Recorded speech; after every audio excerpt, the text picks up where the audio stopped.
দৰ্শক এগৰাকী জিলা উপায়ুক্তই সাধাৰণ কাপোৰ পৰিধান কৰি নিজৰ বান্ধৱীৰ লগত স্কুটিৰে মাকৰ ঘৰলৈ গৈ আছিল। হোলীৰ দিনা মাকৰ ঘৰলৈ গৈ থকা ডিচি মেডামক চিনি নাপায় ৰাস্তাতে এজন আৰক্ষী বিষয়াই ৰখাই জোৰ কৰি গালে মুখে ফাকুগুৰি সানিলে আৰু ধন দাবী কৰিলে। তাৰ পিছত ডিচি মেডামে যি কৰিলে সেই কথা শুনিলে আপোনাৰো চকু কপালত উঠিব। প্ৰিয় দৰ্শক, হোলী হৈছে ভাৰতীয় সংস্কৃতিৰ এটা পবিত্ৰ উৎসৱ। দেশৰ প্ৰতিটো প্ৰান্ত হোলীৰ দিনটোত ৰঙেৰে ৰঙীন হৈ থাকে। প্ৰতিজন ব্যক্তি আনন্দত মতলীয়া হৈ থাকে। হোলী হৈছে এনে এটা দিন যিটো দিনত সকলো মানুহে নিজৰ সকলো দুখ চিন্তা খংৰাগ পাহৰি এজনে আনজনক আবিৰ সানে, আনন্দ কৰে। এই বিশেষ দিনটোত সকলোৱে সুখবোৰ ভগাই লয়। কিন্তু এই উৎসৱ প্ৰেম আৰু ভাতৃত্ববোধৰ প্ৰতীক বুলি কোৱা হয় যদিও একাংশ লোকে নিজৰ ক্ষমতা আৰু শক্তিৰে এই উৎসৱৰ সুযোগ লৈ বেয়া কাম কৰাও দেখিবলৈ পোৱা যায়। নিজৰ পদমৰ্যাদাৰ কথা পাহৰি সাধাৰণ মানুহক হাৰাশাস্তি কৰাত একাংশ লোক ব্যস্ত হৈ পৰে। ঠিক তেনে এক ঘটনাই আজি আপোনাৰ সন্মুখত তুলি ধৰাৰ চেষ্টা কৰিছোঁ। একাংশ ভ্ৰষ্টাচাৰী দুষ্ট শাসকৰ বাবেই হোলীৰ দৰে এটা পবিত্ৰ তথা আনন্দৰ দিন কিদৰে এক ভয়ানক দিনলৈ পৰিণত হৈছিল সেই কথা আজিৰ ঘটনাটো শুনিলে আপুনি গম পাব।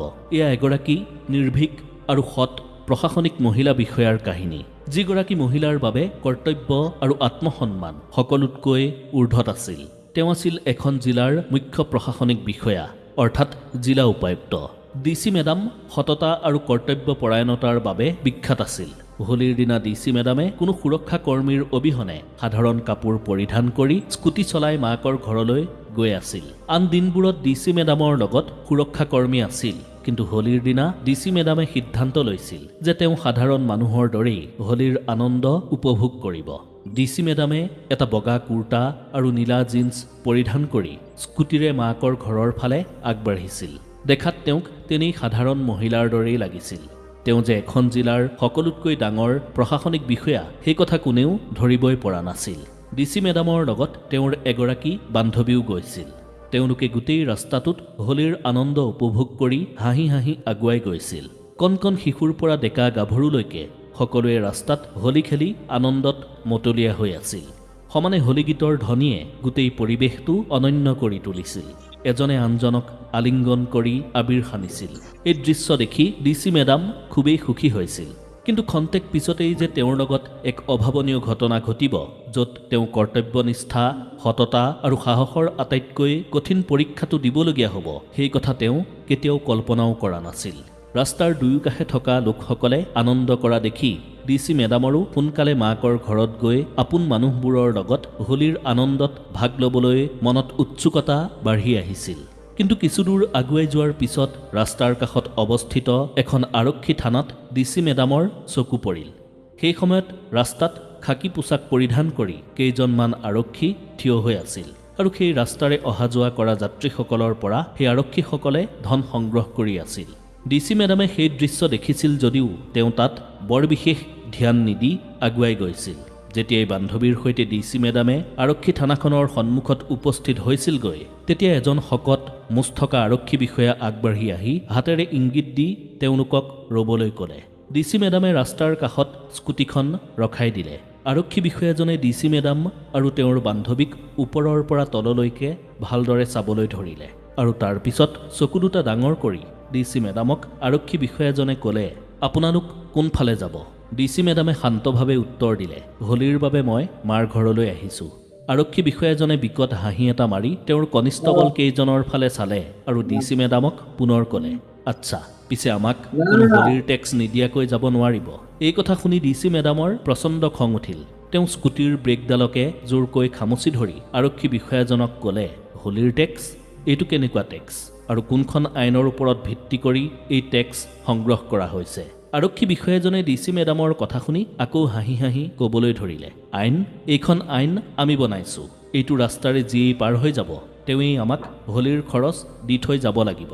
টেক্স নিদিলে ইয়াৰ পৰা কোনো যাব নোৱাৰিব। এই কথা শুনাৰ পিছত সেইজন যে এজন চূড়ান্ত ভ্ৰষ্টাচাৰী আৰক্ষী সেই কথা ডিচি মেডামে ভালদৰেই বুজি পালে। তাৰ পিছত ডিচি মেডামে পুনৰ শান্তভাৱেই ক'লে, যদি আপুনি আমাক কিবা নিয়ম উলংঘন কৰাৰ বাবে ৰাখিছে তেন্তে চালান কাটক। কিন্তু যদি এয়া আপোনালোকৰ অবৈধ ধন সংগ্ৰহ অভিযান তেন্তে মই আপোনালোকৰ এই অবৈধ অভিযানৰ অংশ হ'ব নোখোজো।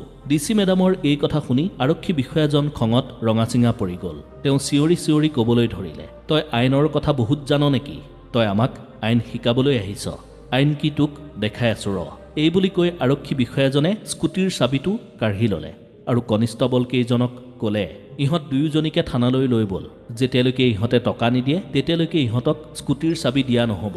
ডিচি মেডামৰ বান্ধৱীগৰাকীয়ে অলপ ভয় খাইছিল, কিন্তু ডিচি মেডাম তেতিয়াও শান্ত হৈ আছিল। সাধাৰণ জিন্স কুৰ্তা পৰিধান কৰি থকা ডিচি মেডামে এটা দীঘলীয়া উশাহ লৈ ক'লে, যদি আপুনি আমাৰ লগত এনেকুৱা কৰে তেন্তে ইয়াৰ বৰ বেয়া পৰিণাম আপুনি ভোগ কৰিবলৈ সাজু হওক। কিন্তু আৰক্ষী বিষয়াজনে ডিচি মেডামৰ কথাটোত অলপো গুৰুত্ব নিদিলে। আচলতে তেওঁ কাৰ লগত লাগি লৈছে সেই কথা অনুভৱেই কৰিব পৰা নাছিল। আৰক্ষী বিষয়াজনে হাঁহি হাঁহি কাষতে থকা এটা মোনাৰ পৰা অলপ ফাকু হাতত লৈ ডিচি মেডাম আৰু তেওঁৰ বান্ধৱীগৰাকীৰ গালে মুখে জোৰ কৰি সানিবলৈ চেষ্টা কৰিলে আৰু ক'লে, আপোনালোকৰ দৰে ধুনীয়া ছোৱালীবোৰৰ লগত আমাৰো হোলী খেলিবলৈ মন যায়, আহক আমিও হোলী খেলোঁ, ভয় নকৰিব। এই বুলি কৈ আৰক্ষী বিষয়াজনে যেতিয়াই ডিচি মেডামৰ গাত হাত দিবলৈ ধৰিছিল তেতিয়া ডিচি মেডামে আৰক্ষী বিষয়াজনৰ হাতখন ধৰি জোৰকৈ এনেকুৱা এটা ঠেলা মাৰিলে, যিটো ঠেলাত আৰক্ষী বিষয়াজন তিনিলুটি খাই মাটিত বাগৰি পৰিল। কিছু সময়ৰ বাবে সেই স্থানত নিস্তব্ধতাই বিৰাজ কৰিছিল। আচলতে কি হৈছিল কোনেও তলকিবই নোৱাৰিলে। সেই ৰাস্তাৰে অহা যোৱা কৰা সকলো যাত্ৰীয়ে ঘূৰি ঘূৰি চাইছিল। কনিষ্টবল সকলো অবাক হৈ পৰিছিল। মাটিতে বহি আৰক্ষী বিষয়াজনে জোৰ জোৰকৈ উশাহ লৈ আছিল। দেখাত তেনেই সাধাৰণ যেন লগা এই মহিলাগৰাকীৰ গাত ইমান শক্তি ক'ৰ পৰা আহিল তাকেই ভাবি সকলো অবাক হৈ পৰিছিল। পৰিস্থিতি বেছ গম্ভীৰ হৈ পৰিছিল। আৰক্ষী বিষঙত পাগলৰ দৰে হৈ পৰিল। তেওঁ মাটিত বহি থকাৰ পৰা উঠিলে আৰু চিঞৰি চিঞৰি ক'বলৈ ধৰিলে, আইন কি বস্তু? আজি মই তোক ভালদৰেই দেখাই আছো। তোক আজি এনে অৱস্থা কৰিম যে তই গোটেই জীৱন মনত ৰাখিব লাগিব। তাৰ পিছত আৰক্ষী বিষয়াজনে কিবা এটা কৰাৰ পূৰ্বেই ডিচি মেডামে জেপৰ পৰা নিজৰ মোবাইল ফোনটো উলিয়াই লৈ এটা নম্বৰ ডায়েল কৰিলে। ডিচি মেডামে ফোনত মাত্ৰ এটা কথাই কৈছিল যে সোনকালে মোৰ লোকেশ্যন ট্ৰেছ কৰা আৰু টীম পঠিওৱা। এই কথা শুনি প্ৰথমে সেই আৰক্ষী বিষয়াজন আৰু কনিষ্টবলসকলে জোৰ জোৰকৈ হাঁহিবলৈ ধৰিলে, কিন্তু কেইমিনিটমানৰ পিছতেই তেওঁলোক আটাইৰে হাঁহি বন্ধ হৈ পৰিল। হঠাৎ সেই ৰাস্তাটোত পুলিচৰ গাড়ীৰ চাইৰেন বাজিবলৈ ধৰিলে। এখনৰ পিছত আনখন পুলিচৰ গাড়ী আহি সেই স্থানত ৰলহি। এজনৰ পিছত আনজন অস্ত্ৰ শস্ত্ৰৰে সুসজ্জিত সেনা আৰক্ষীৰ জোৱানে গাড়ীৰ পৰা জঁপিয়াই দৌৰি আগুৱাই আহিল আৰু সকলো সেনা আৰক্ষীৰ দলে সাধাৰণ পোছাকত থকা ডিচি মেডামৰ সন্মুখত উপস্থিত হৈ চেলুট মাৰিলে। এই দৃশ্য দেখি সেই আৰক্ষী বিষয়াজন আৰু থানাৰ আন আৰক্ষী কনিষ্টবলসকলে থৰথৰকৈ কঁপিবলৈ ধৰিলে। তাৰ পিছত ডিচি মেডামে জেপৰ পৰা ID কাৰ্ডখন উলিয়াই সেই আৰক্ষী বিষয়াজনক দেখুৱাই ক'লে, এতিয়া কোৱা ইয়াত কাৰ আইন চলে? যেতিয়াই ডিচি মেডামে নিজৰ ID কাৰ্ডখন দেখুৱাই দিলে তেতিয়া সেই আৰক্ষীজন আৰু তেওঁৰ সহযোগী আৰক্ষীসকলৰ মূৰৰ পৰা ঘাম বাহিৰ হ'বলৈ ধৰিলে। ভয়তে সেই অসৎ আৰক্ষী বিষয়াজনৰ বুকু কঁপিবলৈ ধৰিলে। কি হৈ আছে তেওঁ একো বুজিবই পৰা নাছিল। কিছু সময়ৰ পূৰ্বলৈকে তেওঁ যিগৰাকী মহিলাক সাধাৰণ মহিলা বুলি ভাবি নানা ব্যৱহাৰ কৰিছিল, সেইগৰাকী মহিলা যে জিলাৰ সকলোতকৈ ডাঙৰ প্ৰশাসনিক বিষয়া হ'ব এই কথা তেওঁ কল্পনাই কৰা নাছিল। আৰক্ষী বিষয়াজনে জেপৰ পৰা ৰুমালখন উলিয়াই কপালৰ ঘামখিনি মচি ইফালে সিফালে চাবলৈ ধৰিলে। পৰা হ'লে চাগে তেওঁ সেই স্থানৰ পৰা পলায়নেই কৰিলেহেঁতেন, কিন্তু তেতিয়ালৈ বহুত দেৰি হৈ গৈছিল। যেতিয়াই সেই অস্ত্ৰ শস্ত্ৰৰে সুসজ্জিত সেনা আৰক্ষীৰ দলটোৱে ভ্ৰষ্টাচাৰী আৰক্ষী বিষয়াজন আৰু কনিষ্টবল কেইজনক ঘেৰি ধৰিলে তেতিয়া কনিষ্টবলসকল আৰু সেই আৰক্ষী বিষয়াজনৰ হাত ভৰি থৰথৰকৈ কঁপিবলৈ ধৰিলে। আৰক্ষী বিষয়াজনে এজন কনিষ্টবলক ক'লে, সোনকালে ছাৰক ফোন কৰ আৰু ইয়াত বহুত ডাঙৰ ঘটনা ঘটিছে বুলি জনাই দে। কিন্তু আৰক্ষী বিষয়াজনৰ মাতত সেই শক্তি নাছিল, যি শক্তি কিছু সময়ৰ আগলৈকে ডিচি মেডাম আৰু তেওঁৰ বান্ধৱীৰ আগত তেওঁ দেখুৱাই আছিল। আৰক্ষী বিষয়াজন একেবাৰে পানী ঢলা মেকুৰীটোৰ দৰে হৈ পৰিছিল, কিন্তু ডিচি মেডামে তেতিয়াও আগৰ দৰেই শক্তিশালীভাৱে বুকু ফিন্দাই থিয় হৈ আছিল। ডিচি মেডামৰ মুখমণ্ডলত প্ৰচণ্ড খঙৰ ভাৱ স্পষ্ট হৈ পৰিছিল, কিন্তু তেওঁৰ মাজত ন্যায়প্ৰিয়তা আৰু অনুশাসন তেতিয়াও বৰ্তি আছিল। এখোজ আগুৱাই গৈ ডিচি মেডামে সেনা আৰক্ষীৰ দলটোক আদেশ দিলে যে এই আৰক্ষী বিষয়াজনক জিম্মাত লোৱা। এই আৰক্ষীজনৰ বিৰুদ্ধে IPCৰ অধীনত মহিলাৰ বিৰুদ্ধে অভদ্ৰ ব্যৱহাৰ, অবৈধ ধন সংগ্ৰহ আৰু আইনৰ অপপ্ৰয়োগ কৰাৰ ধাৰাত গোচৰ ৰুজু কৰা হওক। এই কথা শুনি সেই দুষ্ট আৰক্ষী বিষয়াজনৰ ভৰিৰ তলৰ মাটিয়েই যেন নোহোৱা হৈ পৰিছিল। আৰক্ষী বিষয়াজনে হাত জোৰ কৰি ক'লে, মেডাম, মই বহুত ডাঙৰ ভুল কৰিলোঁ। আপুনি DC মেডাম বুলি মই ধৰিবই পৰা নাছিলোঁ। তেতিয়া DC মেডামে ক'লে, এয়া তোমাৰ ভুল নহয়, তোমাৰ এয়াই মানসিকতা। তুমি চাগে দিনটোত কিমান নিৰীহ মানুহৰ লগত এনেদৰে অন্যায় কৰা তাৰ ঠিক নাই। আজিলৈকে কোনেও তোমাৰ বিৰুদ্ধে মাত মতা নাছিল, কিন্তু আজি সময় সলনি হৈছে। আৰক্ষী বিষয়াজনে বহুত ভয় খাইছিল। তেওঁ ভাবিছিল যে আজি যদি তেওঁক গ্ৰেপ্তাৰ কৰে তেন্তে তেওঁৰ চাকৰি আৰু বাচি নাথাকিব, তেওঁৰ সম্পূৰ্ণ ক্ষমতা নোহোৱা হৈ পৰিব। তেওঁ পুনৰ এবাৰ DC মেডামক অনুৰোধ কৰি ক'লে, মেডাম, আপুনি বিচাৰিলে এই কথাটো ইয়াতেই মীমাংসা কৰিব পৰা যাব। মই মোৰ গোটেই জীৱন আপোনাক সেৱা কৰিম, মোৰ জীৱনটো আপোনাৰ বাবে উৎসৰ্গা কৰি দিম। আপুনি মাত্ৰ কঠোৰ ব্যৱস্থা লোৱাৰ কথা নাভাবিব। এই কথা শুনি DC মেডামৰ আৰু বেছি খং উঠিল, কাৰণ এনে ভ্ৰষ্টাচাৰী মানুহক DC মেডামে ঘৃণা কৰিছিল। DC মেডামে আৰু এখোজ আগুৱাই আহি ক'লে, তোমাৰ দৰে আৰক্ষীৰ বাবেই আমাৰ গোটেই আৰক্ষী বিভাগৰ বদনাম হয়। আৰক্ষীৰ আচল কাম হৈছে জনতাৰ সেৱা কৰা, জনতাক শোষণ কৰাটো আৰক্ষীৰ কাম নহয়। তাৰপিছত DC মেডামে চকুৰে ইংগিত দিলে আৰু তৎক্ষণাৎ কেইজনমান আৰক্ষীয়ে আগবাঢ়ি আহি সেই ভ্ৰষ্টাচাৰী তথা অসৎ আৰক্ষী বিষয়াজনৰ হাতত হেণ্ডকাফ লগাই দিলে। ৰাস্তাৰে অহা যোৱা কৰা লোকসকলে এই দৃশ্য দেখা পাই এটা স্বস্তিৰ নিশ্বাস এৰিছিল। সকলো লোকে মনত শান্তি অনুভৱ কৰিছিল, কাৰণ সেই আৰক্ষী বিষয়াজনৰ চৰিত্ৰৰ কথা সকলো লোকেই জানিছিল, কিন্তু তেওঁলৈ ভয় কৰি কোনেও মুখ খোলা নাছিল। তাৰ পিছত আৰক্ষী আৰু সেনাৰ দলটোৱে দুষ্ট আৰক্ষী বিষয়াজনক ধৰি নি গাড়ীত উঠাই দিলে। আৰক্ষী বিষয়াজনৰ মুখ শুকাই পৰিছিল। বাৰে বাৰে আৰক্ষী বিষয়াজনে ফোনটো লৈ কাৰোবালৈ ফোন কৰাৰ চেষ্টা কৰিছিল, কিন্তু তেওঁ ফোনত কোনো সঁহাৰি লাভ কৰা নাছিল। হয়তো ভাগ্যয়ো তেওঁৰ সংগ ত্যাগ কৰিছিল। তাৰ পিছত DC মেডামৰ টীমৰ এজন কনিষ্টবলে গ্ৰেপ্তাৰ হোৱা আৰক্ষী বিষয়াজনৰ হাতৰ পৰা ফোনটো থাপ মাৰি কাঢ়ি লৈ গ'ল আৰু তেওঁ ক'লে, এতিয়া আপুনি ফোন চলোৱাৰ অধিকাৰ নাই, এতিয়া আপোনাৰ লগত জেলতহে কথা পতা হ'ব। এইদৰে কৈ কনিষ্টবলজনে দুষ্ট আৰক্ষী বিষয়াজনক গতা মাৰি গাড়ীৰ ভিতৰলৈ সুমুৱাই দিলে। এই দৃশ্য দেখি ৰাস্তাৰ কাষত উপস্থিত থকা সকলো লোকে হাত চাপৰি বজাবলৈ ধৰিলে। সকলো লোকে আলোচনা কৰিবলৈ ধৰিলে যে প্ৰথমবাৰৰ বাবে কোনো এজন চৰকাৰী বিষয়াই আমাক ন্যায় দিয়াৰ কথা চিন্তা কৰিছে। এইদৰে ব্যৱস্থা ল'লে সকলো ভ্ৰষ্টাচাৰী মানুহে ভয় খাব আৰু কোনেও কেতিয়াও ক্ষমতাৰ অপপ্ৰয়োগ নকৰিব। কিন্তু DC মেডামে ভালদৰেই উপলব্ধি কৰিছিল যে এজন বিষয়াক শাস্তি দিলেই ভ্ৰষ্টাচাৰ শেষ নহয়, কাৰণ এই শিপাডাল বহুত দীঘলীয়া। DC মেডামে অফিচলৈ ফোন কৰিলে আৰু ক'লে, এই জিলাৰ সকলো থানাৰ ওপৰত এটা তদন্ত আৰম্ভ কৰা হওক। এনেকুৱা ঘটনাৰ সৈতে আৰু কোন কোন আৰক্ষী জড়িত আছে তেতিয়া ওলাই পৰিব। কেইমুহূৰ্তমানৰ পিছতেই এই খবৰটো ধুমুহাৰ গতিৰে গোটেই জিলাখনত বিয়পি পৰিল। DC মেডামে ভ্ৰষ্টাচাৰী আৰক্ষী বিষয়াক ৰাস্তাৰ পৰাই গ্ৰেপ্তাৰ কৰাৰ খবৰটো TV চেনেল, ছ'চিয়েল মিডিয়াত ভাইৰেল হৈ পৰিল। এই খবৰে গোটেই প্ৰশাসন যন্ত্ৰটোতে হাহাকাৰৰ সৃষ্টি কৰিছিল। কিন্তু ঘটনা সিমানতেই শেষ হোৱা নাছিল। এইটো কেৱল আৰম্ভণিহে আছিল। DC মেডামে মানুহৰ ভিৰৰ ফালে চাই ক'লে, যদি কেতিয়াবা কোনো আৰক্ষী, কোনো চৰকাৰী বিষয়া কৰ্মচাৰী নাইবা যিকোনো ক্ষমতাশালী ব্যক্তিয়ে আপোনালোকৰ পৰা অবৈধভাৱে ধন সংগ্ৰহ কৰাৰ চেষ্টা কৰে বা আপোনালোকৰ লগত অন্যায় কৰে, তেন্তে ভয় নকৰিব। তেনে বিষয়া কৰ্মচাৰী, তেনে ক্ষমতাশালী ব্যক্তিক জবাবদিহি কৰক, তেওঁলোকৰ ভিডিঅ' বনাওক, তেওঁলোকৰ চৰিত্ৰ ৰাজহুৱা কৰক, তেওঁলোকৰ মুখা খুলি দিয়ক, কাৰণ যেতিয়ালৈকে আপোনালোকে ভয় কৰি পিছুৱাই থাকিব তেতিয়ালৈকে এই ভণ্ড লোকসকলে আপোনালোকক লুটি থাকিব। তেতিয়া ভিৰৰ মাজত থকা এজন বয়সস্থ ব্যক্তিয়ে কপা কপা মাতেৰে ক'লে, মেডাম, আমিতো সদায় ভয় কৰিয়েই জীয়াই আছোঁ। আমাক সৰুৰে পৰা এইটোৱেই শিকোৱা হৈছে যে পুলিচৰ লগত লাগি ল'ব নালাগে, নহ'লে সঁচাই মিছাই কেছত ফচাই দিব পাৰে। বৃদ্ধ লোকজনৰ কথা শুনি DC মেডামে এটা দীঘলীয়া উশাহ ল'লে। বৃদ্ধ ব্যক্তিজনৰ হাতখনত ধৰি DC মেডামে ক'বলৈ ধৰিলে, দেউতা, এতিয়া আৰু ভয় কৰি থাকিলে নহ'ব, জোৰপুৰি হাত পালেহি। এতিয়া ভয় নহয়, এতিয়া সন্মুখৰ পৰা যুঁজ দিয়াৰ সময় আহিছে। যদি কেতিয়াবা কোনো চৰকাৰী বিষয়া কৰ্মচাৰীয়ে অন্যায় কৰা বা বেয়া কাম কৰা দেখা পায়, তেন্তে নিৰ্ভয়ে মোক বা মোৰ টীমক জনাই দিব। কোনেও জোৰ কৰি আপোনালোকৰ মুখ বন্ধ কৰিব নোৱাৰে। DC মেডামে এইদৰে কৈ থাকোঁতেই কাষতে থকা এজন কনিষ্টবলে আন এজন কনিষ্টবলৰ কাণত ফুচফুচাই ক'লে, আৰে ভাই, এই কথাটোচোন বহুত ডাঙৰ হৈ গৈ আছে, আমাৰো চাকৰি থাকিবনে নাই ঠিক নাই। তেতিয়া আনজন কনিষ্টবলে ক'লে, আৰে ভাই, মনে মনে থাক, এইগৰাকী মেডাম বেলেগৰ দৰে নহয়, মেডামে আমাক কেতিয়াও নফচায়। মেডামে আমাৰ দৰে পুলিচক শুধৰণি কৰিবলৈ নিশ্চয় এটা সুযোগ দিব। ইফালে হেণ্ডকাফসহ পুলিচৰ গাড়ীত বহি থকা আৰক্ষী বিষয়াজনে কি হ'ব একো ভাবি নাপাই চৰম অস্থিৰতা অনুভৱ কৰিছিল। যিজনে ইমান দিনে দাবী ধমকি ভয় ভাবুকিৰে সাধাৰণ মানুহক শোষণ চলাই আহিছিল, সেইজন আৰক্ষীয়ে আজি ভয়ত পেপুৱা লাগিবলৈ বাধ্য হৈ পৰিছিল।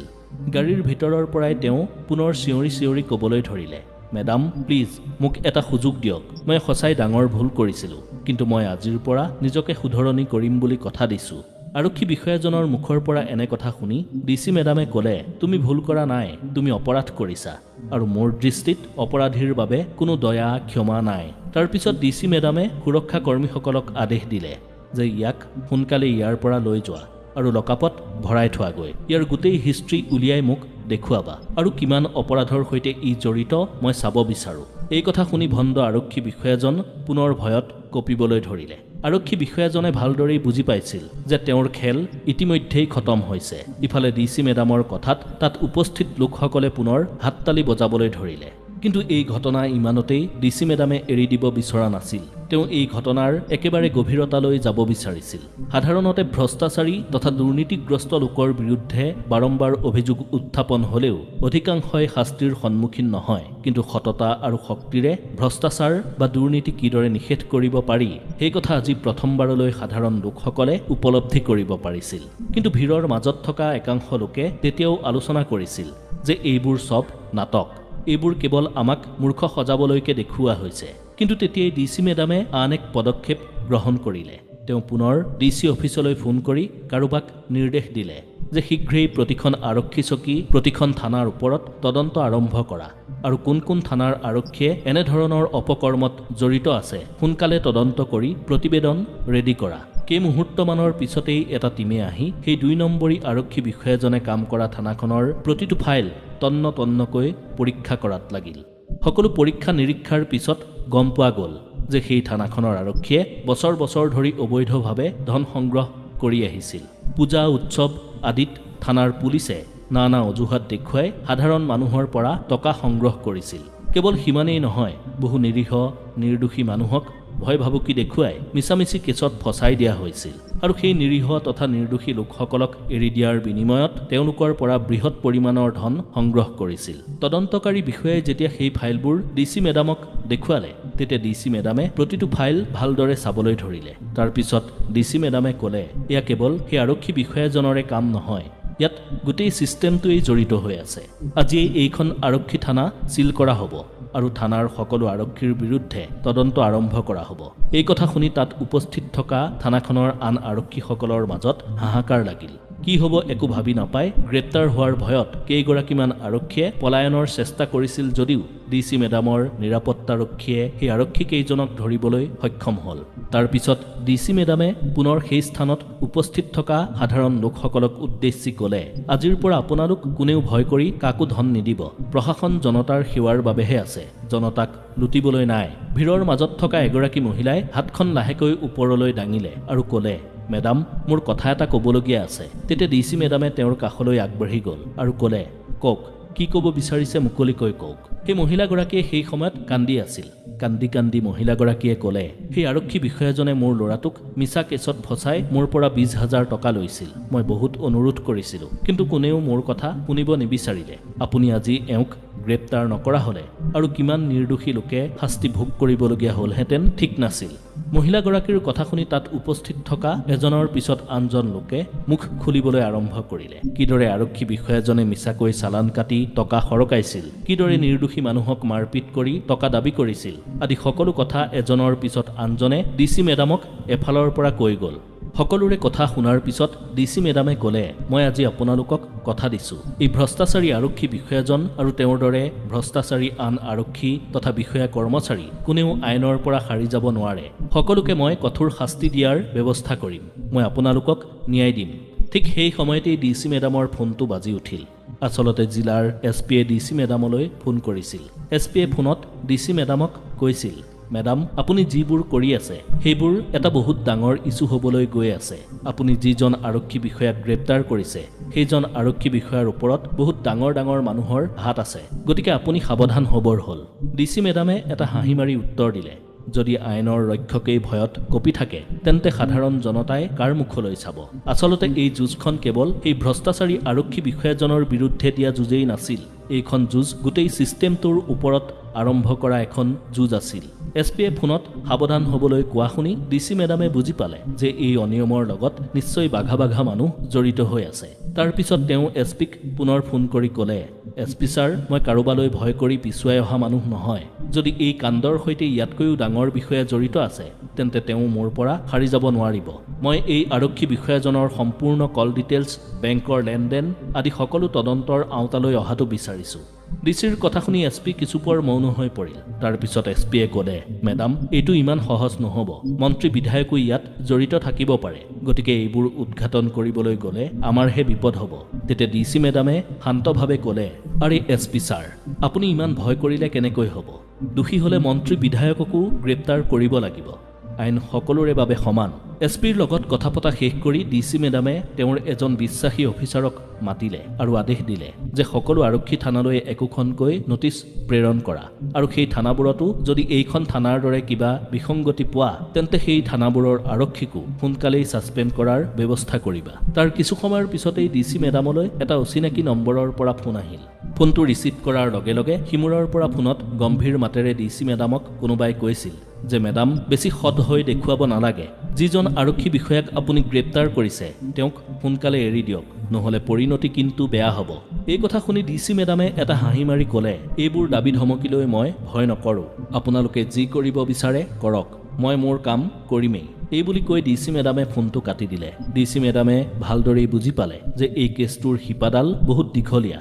ডিচি মেডামে যিকোনো পৰিস্থিতিতে এই কেছটোত আপোচ নকৰাৰ পণ ল'লে। তাৰ পিছত তেওঁ ডিচি অফিচৰ IT ডিপাৰ্টমেণ্টক গ্ৰেপ্তাৰ কৰা সেই আৰক্ষী বিষয়াজনৰ সকলো ডিজিটেল ৰেকৰ্ডছ পৰীক্ষা কৰিবলৈ নিৰ্দেশ দিলে। সকলো ডিজিটেল ৰেকৰ্ডছ পৰীক্ষা কৰাৰ পিছত এক আচৰিত তথ্য সন্মুখলৈ আহিল। সেই আৰক্ষী বিষয়াজনৰ বেংক একাউণ্টত প্ৰতিমাহে লাখ লাখ টকাৰ লেনদেনৰ তথ্য পোৱা গ'ল। সেই লাখ লাখ টকা বিভিন্ন চৰকাৰী বিভাগৰ পৰা আৰক্ষী বিষয়াজনৰ একাউণ্টত জমা হৈছিল। অৰ্থাৎ এই তথ্যৰ পৰা গম পোৱা যায় যে কেছটোত কেৱল এখন থানাই জড়িত নাই। এই কেছটোত বহু উচ্চ পদস্থ বিষয়া তথা ৰাজনৈতিক নেতা জড়িত হৈ আছিল। ডিচি মেডামে বুজি পালে যে এইটো গোটেই ৰাজ্যখনত ঘটি থকা এটা ডাঙৰ ভ্ৰষ্টাচাৰ। তাৰ পিছত সকলো তথ্য প্ৰমাণ সংগ্ৰহ কৰি ডিচি মেডামে তাৎক্ষণিকভাৱে মুখ্যমন্ত্ৰীৰ কাৰ্যালয়ত এই কথা জনাই দিলে আৰু ডিচি মেডামে ইয়াৰ উচিত তদন্তৰ দাবী জনালে। কিন্তু যেতিয়াই এই ৰিপৰ্ট চৰকাৰৰ ওচৰলৈ গ'ল তেতিয়া গোটেই ৰাজনৈতিক মহলতে হাহাকাৰ লাগিল। বহু ডাঙৰ ডাঙৰ নেতা মন্ত্ৰীয়ে এই কেছটো সিমানতে শেষ কৰিবলৈ আৰক্ষী প্ৰশাসনৰ ওপৰত হেঁচা দিবলৈ আৰম্ভ কৰিলে। কিন্তু ডিচি মেডামে আপোচবিহীন স্থিতি গ্ৰহণ কৰিছিল। ডিচি মেডামে নিজৰ চৰকাৰী নিবাসৰ সুৰক্ষা বৃদ্ধি কৰিলে আৰু তেওঁৰ টীমটোক সজাগ কৰি দিলে। এতিয়া ডিচি মেডাম ভীষণ প্ৰত্যাহ্বানৰ সন্মুখীন হ'বলগীয়া হৈছিল, কাৰণ তেওঁৰ বিৰুদ্ধে চৰকাৰী বিষয়া, নেতা মন্ত্ৰী থিয় দিছিল। কিয়নো ডিচি মেডামৰ এই পদক্ষেপে বহু নেতা মন্ত্ৰীৰ মুখা খোলাটো স্পষ্ট হৈ পৰিছিল। সেইবাবে যিকোনো প্ৰকাৰে ডিচি মেডামৰ মুখ বন্ধ কৰিবলৈ সকলো উঠি পৰি লাগিছিল। কিন্তু মিডিয়াত এই কথা প্ৰচাৰ হোৱাৰ বাবে আৰু সাধাৰণ জনতাই এই বিষয়ে জনাৰ বাবে চৰকাৰে অনিচ্ছা সত্ত্বেও এই কেছটোৰ তদন্ত কৰিবলৈ বাধ্য হৈছিল। চৰকাৰৰ সমানে ডিচি মেডামে নিজাববীয়াকৈ তদন্ত আৰম্ভ কৰিলে। যিমানেই তদন্ত প্ৰক্ৰিয়া আগবাঢ়ি গৈছিল সিমানেই নতুন নতুন তথ্য পোহৰলৈ আহিবলৈ লৈছিল। বহু শীৰ্ষ আৰক্ষী বিষয়া, ৰাজনৈতিক নেতাৰ বহু ঘনিষ্ঠ বিষয়া আৰু বহু উদ্যোগপতি এই ভ্ৰষ্টাচাৰৰ সৈতে জড়িত থকাৰ তথ্য পোৱা গ'ল। এইটো এটা এনে নেটৱৰ্ক আছিল য'ত একাংশ নেতা, মন্ত্ৰী, উদ্যোগী তথা বিষয়া কিবা নহয় কিবা প্ৰকাৰে জড়িত আছিল। তদন্ত প্ৰক্ৰিয়া চলি থকাৰ মাজতে এদিন নিশা ডিচি মেডামলৈ পুনৰ এটা অচিনাকি নম্বৰৰ পৰা ফোন আহিল।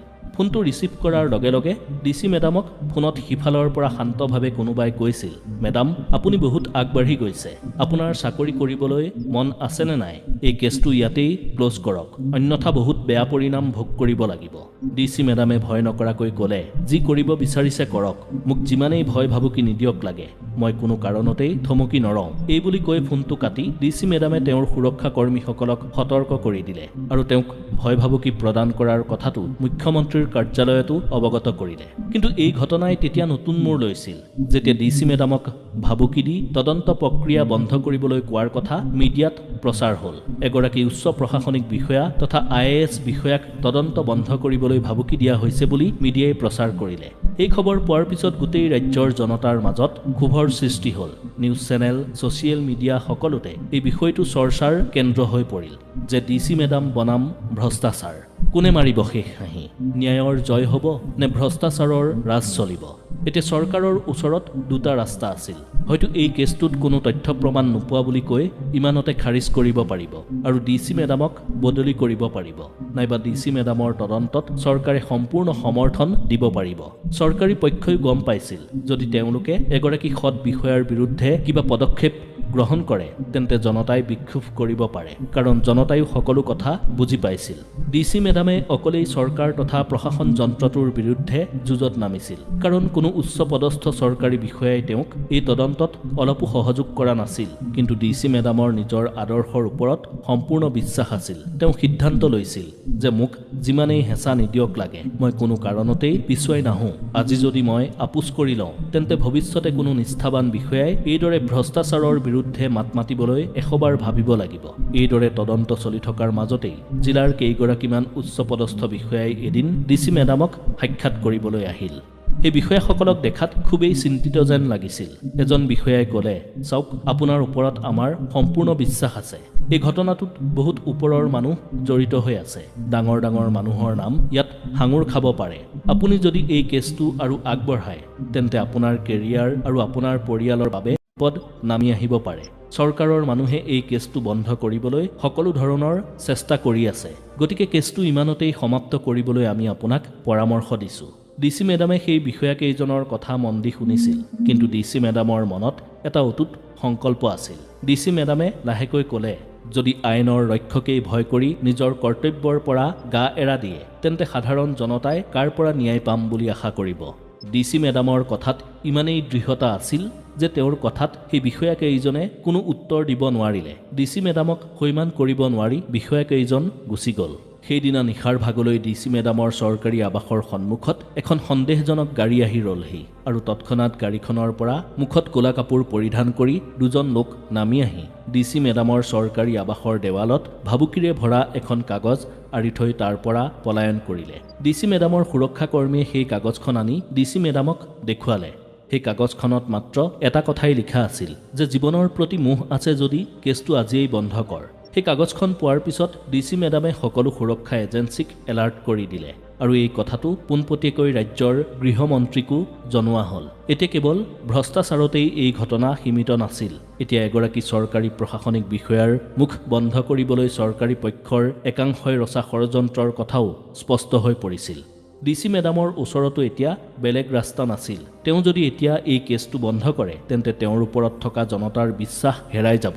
সেইবাবে DC মেডামে সকলো পৰিস্থিতিৰ সৈতে মোকাবিলা কৰিবলৈ নিজকে প্ৰস্তুত কৰিছিল। কিন্তু অনাগত কেইঘণ্টামান যে DC মেডামৰ জীৱনৰ আটাইতকৈ কঠিন সময় হ'বলৈ গৈ আছে সেই কথা DC মেডামে কেতিয়াও কল্পনা কৰা নাছিল। গভীৰ নিশাৰ সময় আছিল। চৌদিশে নিস্তব্ধতাই বিৰাজ কৰিছিল। DC মেডামে চৰকাৰী আৱাসত বহি সেই সময়তো তদন্তৰ ফাইলবোৰ চাই আছিল। ইতিমধ্যে এই ভ্ৰষ্টাচাৰৰ সকলো তথ্য প্ৰমাণ তেওঁৰ হাতত জমা হৈছিল। এই তথ্য যেতিয়াই চৰকাৰৰ হাতত পৰিব তেতিয়াই গোটেই ৰাজনৈতিক মহলত হাহাকাৰৰ সৃষ্টি হ'ব। বহু ডাঙৰ ডাঙৰ মানুহৰ মুখা খোল খাব। DC মেডামে এইটো অনুভৱ কৰিছিল যে তেওঁ এতিয়া মুঠেও নিৰাপদ বা সুৰক্ষিত নহয়। শত্ৰুৱে যে যিকোনো সময়তে তেওঁক হত্যা কৰিব পাৰে সেই কথা DC মেডামেও উপলব্ধি কৰিছিল। এয়া এতিয়া কেৱল এখন প্ৰশাসনিক যুদ্ধই নহয়, এয়া DC মেডামৰ জীৱন মৃত্যুৰো এখন যুদ্ধ আছিল। গভীৰ নিশা চৰকাৰী আৱাসত ফাইলবোৰ চাই বহি থাকোঁতেই হঠাৎ এটা প্ৰচণ্ড শব্দই গোটেই অঞ্চলটো কঁপাই তুলিলে। DC মেডামৰ চৰকাৰী আৱাস কঁপি উঠিল। সকলো সুৰক্ষা কৰ্মীৰ মাজত হোৱা দোৱা লাগিল। বাহিৰলৈ গৈ সুৰক্ষা কৰ্মীয়ে দেখিলে যে DC মেডামৰ আৱাসৰ গেটৰ সন্মুখত কোনোবাই বোমা সংস্থাপন কৰিছিল। সেই বোমাটো ফুটাৰ বাবেই সেই কম্পন হৈছিল। আচলতে এয়া এক ৱাৰ্ণিং আছিল যে কেছ বন্ধ কৰ, নহ'লে দ্বিতীয়বাৰ ঘৰৰ ভিতৰত বোমা ফুটিব। DC মেডামৰ ঘৰৰ সন্মুখত বোমা ফুটাৰ খবৰ চৌদিশে বিয়পি পৰিল। তাৰ পিছত DC মেডামলৈ SPয়ে ফোন কৰিলে। SPয়ে ক'লে, মেডাম, এই কেছটো এতিয়া বহুত ডাঙৰ হৈ পৰিল। এয়া কেৱল সেই ভ্ৰষ্টাচাৰীবোৰক সুৰক্ষা দিয়াৰ চেষ্টাই নহয়, আপোনাৰ দৰে নিষ্ঠাবান বিষয়াসকলৰ বিৰুদ্ধে এয়া চৰকাৰী পক্ষই ৰচা এটা ষড়যন্ত্ৰ। মেডাম, যদি সম্ভৱ হয় আপুনি কেছটো এতিয়াও ক্লোজ কৰিব পাৰে। কিন্তু DC মেডামে কাৰো কথা শুনিব বিচৰা নাছিল। খং, ক্ষোভ আৰু বহু প্ৰশ্নই DC মেডামক অস্থিৰ কৰি তুলিছিল। DC মেডামে SPক ক'লে, মই এতিয়াও ভয় কৰা নাই। ভয় খাই পিছুৱাই আহিম বুলি ভবা হ'লে মই এই যুঁজখন আৰম্ভই নকৰিলোহেঁতেন। তাৰ পিছত দিনৰ ভাগত ডিচিয়ে এখন হাই লেভেল মিটিঙৰ আয়োজন কৰিলে, য'ত ৰাজ্যৰ গৃহমন্ত্ৰীকে ধৰি বহু শীৰ্ষ নেতা মন্ত্ৰী বিষয়াই অংশগ্ৰহণ কৰিছিল। মিটিঙত ডিচিয়ে ক'লে, বহুত হ'ল আৰু মই বিচাৰোঁ যে এই গোটেই কেছটো CBIক অৰ্পণ কৰা হওক। যিসকল লোক ভ্ৰষ্টাচাৰৰ সৈতে জড়িত বুলি প্ৰমাণ সংগ্ৰহ কৰা হৈছে তেওঁলোকৰ বিৰুদ্ধে জামিনবিহীন গোচৰ ৰুজু কৰিব লাগে। ডিচি মেডামৰ কথা শুনি সভাত উপস্থিত সকলো নীৰৱ হৈ পৰিছিল, কাৰণ আজিলৈকে কোনো চৰকাৰী বিষয়াই এইদৰে ইমান ডাঙৰ এক ভ্ৰষ্টাচাৰ সন্মুখলৈ আনিবলৈ সাহস কৰিব পৰা নাছিল। তাৰ পিছত ডিচিয়ে বিশ্বাসযোগ্য কেইজনমান বিষয়াৰ এটা টীম গঠন কৰিলে আৰু সেই কেছটোৰ এটা শক্তিশালী ৰিপৰ্ট প্ৰস্তুত কৰিবলৈ বিষয়াসকলক নিৰ্দেশ দিলে। সেই ৰিপৰ্ট কেৱল মুখ্যমন্ত্ৰীৰ কাৰ্যালয়ে নহয়, ডিচি মেডামে প্ৰধানমন্ত্ৰীৰ কাৰ্যালয় আৰু সুপ্ৰিম কোৰ্টক সেই ৰিপৰ্ট দাখিল কৰাৰ সিদ্ধান্ত লৈছিল। কিন্তু পিছদিনাখন ডিচিৰ বিৰুদ্ধে আন এক ষড়যন্ত্ৰ ৰচনা কৰা হ'ল। যেতিয়া পিছদিনা পুৱা ডিচি মেডাম নিজৰ কাৰ্যালয়ত গৈ উপস্থিত হৈছিল, তেতিয়া তেওঁ গম পালে যে চৰকাৰে তেওঁৰ ট্ৰান্সফাৰ অন অৰ্ডাৰ ইছ্যু জাৰি কৰিছে। এই খবৰটোৱে ডিচি মেডামক সাংঘাতিকভাৱে আঘাত কৰিলে। তেওঁ বুজি পালে যে ভ্ৰষ্ট ৰাজতন্ত্ৰই নিকা মানুহ থকাটো কেতিয়াও নিবিচাৰে। কিন্তু তথাপিও ডিচি মেডামে হাৰ নমনাৰ সিদ্ধান্ত লৈছিল। ডিচি মেডামে তাৎক্ষণিকভাৱে এখন সংবাদমেলৰ আয়োজন কৰিলে আৰু সংবাদমেলত নিৰ্ভীকভাৱে ডিচি মেডামে ক'বলৈ ধৰিলে, মোক চৰকাৰে বেলেগ জিলালৈ বদলি কৰাৰ নটিচ জাৰি কৰিছে। যদি সৎপথত চলিলে, যদি সঁচা কথা বাহিৰ কৰিলে চৰকাৰে শাস্তি দিয়ে, তেন্তে সেই শাস্তি মূৰ পাতি ল'বলৈ মই সাজু আছোঁ। কিন্তু মই যিখন যুদ্ধ আৰম্ভ কৰিছিলোঁ, সেই যুদ্ধ ইমানতেই সমাপ্ত হ'বলৈ নিদিওঁ। মই নিজাববীয়াকৈ তদন্ত কৰি ইতিমধ্যেই সকলো তথ্য প্ৰমাণ একগোট কৰিছোঁ। সেই প্ৰমাণ মই মোৰ ফাইলৰ মাজতেই ৰাখি থোৱা নাই। ইতিমধ্যেই সকলো তথ্য প্ৰমাণ মিডিয়া আৰু অনুসন্ধানকাৰী সংস্থাৰ ওচৰলৈ মই প্ৰেৰণ কৰিছোঁ। মোক চাকৰিৰ পৰা বৰ্খাস্ত কৰিলেও সত্যটো পোহৰলৈ অহাটো নিশ্চিত। সংবাদমেলত ডিচি মেডামে কোৱা এই কথা গোটেই দেশৰ জনতাৰ মাজত বিয়পি পৰিল। ছ'চিয়েল মিডিয়াত #জাষ্টিছ ফৰ ডিচি মেডাম বুলি সকলোৱে শ্বেয়াৰ কৰিলে। ডিচিৰ সমৰ্থনত সকলো জনতা ওলাই আহিল। ঠায়ে ঠায়ে চৰকাৰৰ বিৰুদ্ধে বিক্ষোভ প্ৰদৰ্শন কৰা হ'ল। এতিয়া চৰকাৰৰ বাবেও এই কেছটো বন্ধ কৰাটো সম্ভৱ হৈ থকা নাছিল। এসপ্তাহৰ ভিতৰতেই উচ্চতম ন্যায়ালয়ে এই কেছটোৰ শুনানি গ্ৰহণ কৰিলে আৰু গোটেই চৰকাৰী বিভাগবোৰৰ ওপৰত কঠোৰ তদন্তৰ আদেশ দিলে। ইফালে যিজন অসৎ আৰক্ষী বিষয়াই ডিচি মেডামক বেয়া ব্যৱহাৰ কৰি ধন দাবী কৰিছিল, সেইজন তেতিয়াও জেলতেই আছিল। ন্যায়ালয়ৰ নিৰ্দেশৰ পিছতেই বহু শীৰ্ষ চৰকাৰী বিষয়াক নিলম্বন কৰা হ'ল। বহুকেইজন নেতা মন্ত্ৰীয়েও পদত্যাগ কৰিবলৈ বাধ্য হ'ল। লগতে দুৰ্নীতি ভ্ৰষ্টাচাৰৰ সৈতে জড়িত সকলো মন্ত্ৰী আমোলা বিষয়াৰ সম্পত্তিও বাজেয়াপ্ত কৰা হ'ল। এই কেছটোত সকলোতকৈ ডাঙৰ বিজয় এই যে কোনো ৰাজনৈতিক হেঁচায়ো ডিচি মেডামক বাধা দিব নোৱাৰিছিল। যিমান যি ষড়যন্ত্ৰ ৰচনা কৰিলেও অৱশেষত নিষ্ঠা আৰু সততাৰেই জয় হৈছিল। ডিচি মেডামে এই যুদ্ধত অকলেই জয়ী হোৱা নাছিল। এই জয় সেইসকল ব্যক্তিৰো জয় আছিল যিসকলে ভ্ৰষ্টাচাৰৰ বিৰুদ্ধে মাত মাতিবলৈ সাহস দেখুৱাইছিল।